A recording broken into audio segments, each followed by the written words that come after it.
When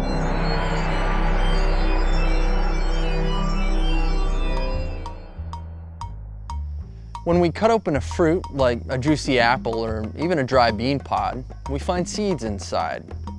A fruit is a ripened ovary containing seeds.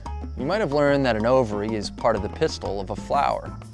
When the fruits of most trees fall to the ground, the outer ovary wall rots away. When the seeds come in contact with the soil, they germinate. Out of each individual seed sprouts the embryo of a new plant. But the red mangrove tree, which grows in the salty waters of the coast, does things much differently.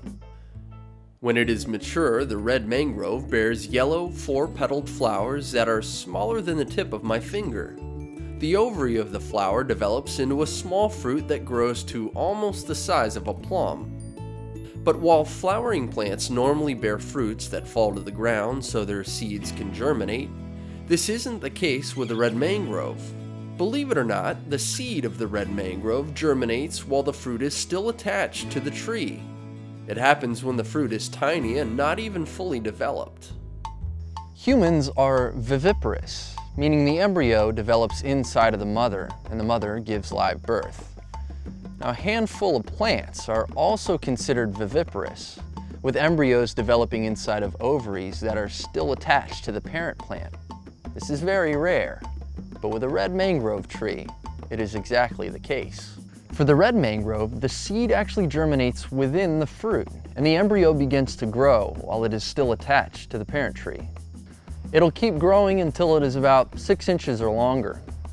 Eventually, this propagule, or embryonic red mangrove plant, will break free from the fruit, fall into the water, and then float along horizontally.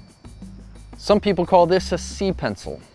What it is a miniature, prepackaged mangrove tree. Now at the mercy of the tides and the waves, the propagule may float for more than a year and wind up far from the parent tree. This has proven to be an incredibly efficient method of propagation, and today we can find red mangroves on tropical and subtropical coasts around the globe. The tip end of the root is the heaviest part of the propagule. As it becomes more waterlogged, it begins to float vertically, and eventually, perhaps during a low tide, it becomes planted in the mud. At the top end of the propagule, there is a tiny cone of embryonic leaves.